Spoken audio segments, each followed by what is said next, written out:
काय नेमक्या भावना? भावना तर खूप चांगल्या असतात, म्हणूनच इथे येते. आमच्या आईसाहेब दरवेळी मला प्रेमाने निमंत्रित करतात आणि एक महिला गादीवर जी परंपरा भगवान बाबांनी सुरू केली आहे त्यामुळे त्याचा मानही आहे आणि एक वर्षानुवर्षाचं आमचं एक चांगलं नातं निर्माण झालेलं आहे. असंच विचार करते, जोपर्यंत त्या बोलत राहतो तोपर्यंत यायचं.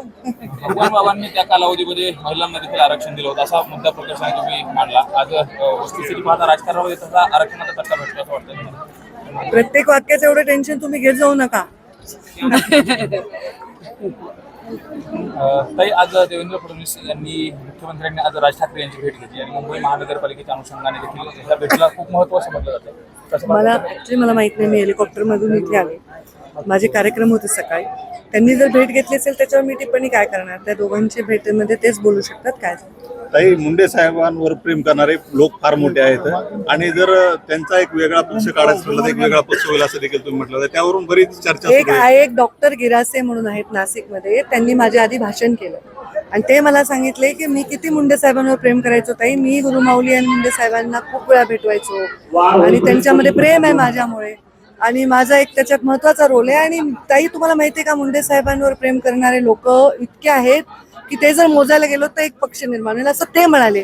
त्याच्या उत्तरात मी हो, निर्माण झालाच आहे ना आता हा पक्ष. त्यांच्यावर प्रेम करणारे लोक जोडलेच गेले ना पक्षाशी. त्याचा तुम्हाला जसा लावायचा तसा अर्थ कितीही तुम्ही लावलं तरी निघणार नाही. मात्र छगन भुजबळ यांनी म्हटलं ओबीसीचा जर स्वतंत्र पक्ष निघत असेल तर चांगलीच गोष्ट आहे. नाही, मी कोणा दुसऱ्याच्या व्यक्तीवर टिप्पणी करत नाही जोपर्यंत त्याचा माझ्याशी काही कुठल्याही दृष्टीने संबंध येत नाही.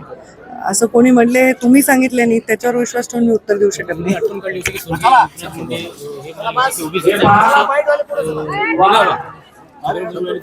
तुम्ही जो प्रश्न विचारता त्याच्यावर जो नेता उत्तर देतो तो म्हणजे जरा विचार करूनच उत्तर देत असेल ना कोणी पण.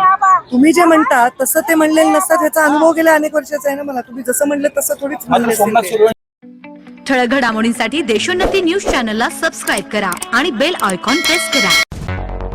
मुंबई, पुणे, नागपूर, मराठवाडा असो का विदर्भ, राजकीय, सामाजिक, शैक्षणिक क्षेत्र असो का क्रीडा, सर्वच घडामोडीचे विश्लेषण पाहायला विसरू नका. फक्त देशोन्नती न्यूजवर.